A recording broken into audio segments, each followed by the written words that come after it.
بسم الآب والابن والروح القدس الله الواحد آمين. المجد للآب والابن والروح القدس الآن وكل وان ظهر الدهور كلها آمين.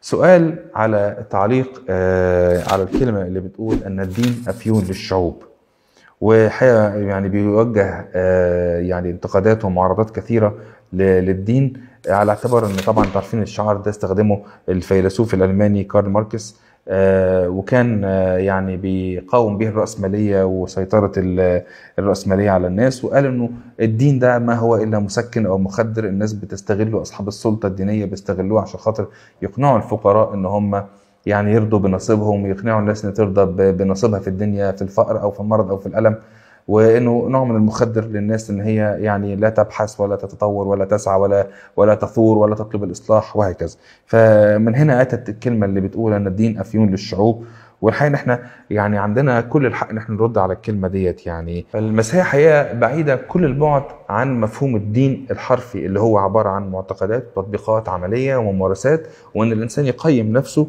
بناء على هذه الممارسات ويقرب مدى علاقته بربنا على مستوى هذه الممارسات، ويبدا يفهم ربنا ومعاملات ربنا على مستوى الممارسه. انا عملت اذا انا كويس، انا ما عملتش اذا انا مش كويس، انا عملت اذا ربنا هيراضيني، انا ما عملتش يبقى اذا ربنا هيعاقبني وهكذا. هنا الدين اصبح فعلا افيون او استخدام كمخدر. لكن المسيحيه بالنسبه لنا هي الحقيقه. المسيحيه مرتبطه بشخص ربنا يسوع المسيح نفسه، اذا هي ليست معتقدات جامده او صلبه، انما مرتبطه بشخص. والممارسات دي نابعه من ارتباطنا بالشخص. ارتباطنا بربنا يسوع المسيح هو اللي بيخلينا ان احنا عايزين نقعد في الكنيسه، عايزين نصلي، عايزين نسبح، عايزين نجاهد، عايزين ننمو في النعمه وفي الفضيله، لان ده بيقربنا لربنا يسوع المسيح، ودي عطيه ما بين ربنا يسوع من ربنا يسوع لاولاده. المسيح ايضا في تجسده، المسيح نفسه في التجسد لم يعطل ارتقاء البشريه، بالعكس ان كل من يعني الشعوب اللي امنت بالمسيح تسامت فوق مستوى الحروب، تسامت فوق مستوى النزاعات، تسامت فوق مستوى الارضيات. المسيح ايضا لم ياتي بفرائض او بكتب او ممارسات عشان يقول اعمل كذا او ما تعملش كذا، بالعكس ده كان يعني المسيح لغايه ما صعد ما سابش ورقه مكتوبه، ما سابش حاجه مكتوبه وقال نعمل كذا او ما نعملش كذا. ايضا في تجسده كان كثيرا ما يواجه اليهود ورؤساء اليهود في فكره الممارسات وفكره الحرفيه والناموسيه، ان هم يركزوا على ممارسات معينه وينالوا بيها البر الجسدي. المسيح نفسه في تجسده كان انسان مصلح، وكثيرا ما كان يثور على اليهود، فهو كان مصلح وكان قالب الموائد وكان مجدد في الفكر وفي علاقه الانسان بربنا وفي الافكار وفي الممارسات. إذا المسيح لما يستخدم الدين أو لما يستخدم دعوته أو لما يستخدم كراسته إن هو يسيطر على الناس. المشكلة لما بنقول إنه الدين أفيون للشعوب، إنه هناك بحث عن السعادة، والإنسان دايما يبحث عن السعادة.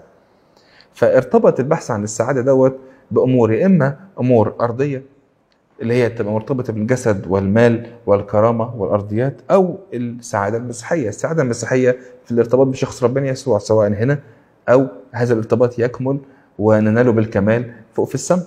وبالتالي الدين إن كان الدين كنوع من السيطرة على الناس ده حرفي، لكن المسيحية أبعد ما تكون عن أنها تكون هي دين حرفي. المسيحية هي علاقة مرتبطة، علاقة ارتباط بشخص رب المجد يسوع، هي علاقة اتحاد برب المجد يسوع.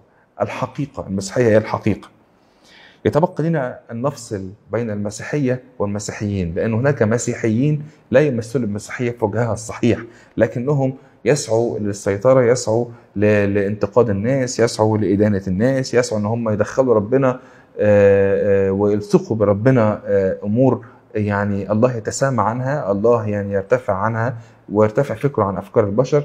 فينبغي أن نفصل المسيحيين عن المسيحيين اللي مش بيقدموا صورة حية وصورة نقية لشخص ربنا يسوع وارتباطهم به.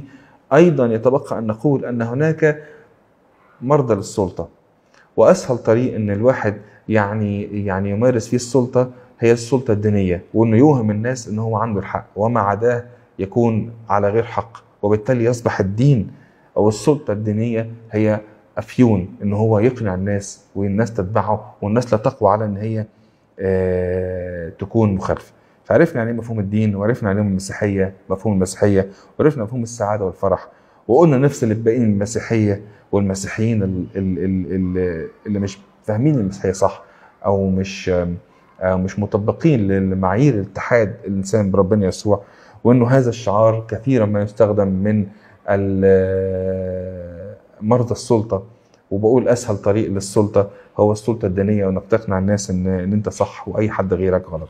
فالمسيحية ليست دينا حرفيا، ولكن المسيحية ارتباط بشخص ربنا يسوع المسيح، اللي بيدي الإنسان حرية وبيدي الإنسان سمو وسعادة فوق مستوى الأرضيات، فوق مستوى الجسد، فوق مستوى المادة، ولا تكون أفيون. بل بالعكس، عايز أقول إنه الأفيون هو الإلحاد.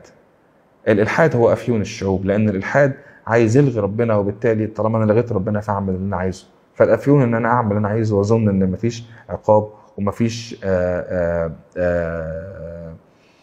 حساب للي أنا بعمله، أو مفيش دينونة. هو ده الأفيون. لكن ارتباط الإنسان بربنا يسوع المسيح يعطي لي السعادة، يعطي لي الحرية، يعطي لي الارتقاء، يعطي لي القيمة الحقيقية، سواء هنا على الأرض أو فوق في السماء. لإلهنا كل مجد وكرامة وقداسة من الآن وإلى الأبد، آمين.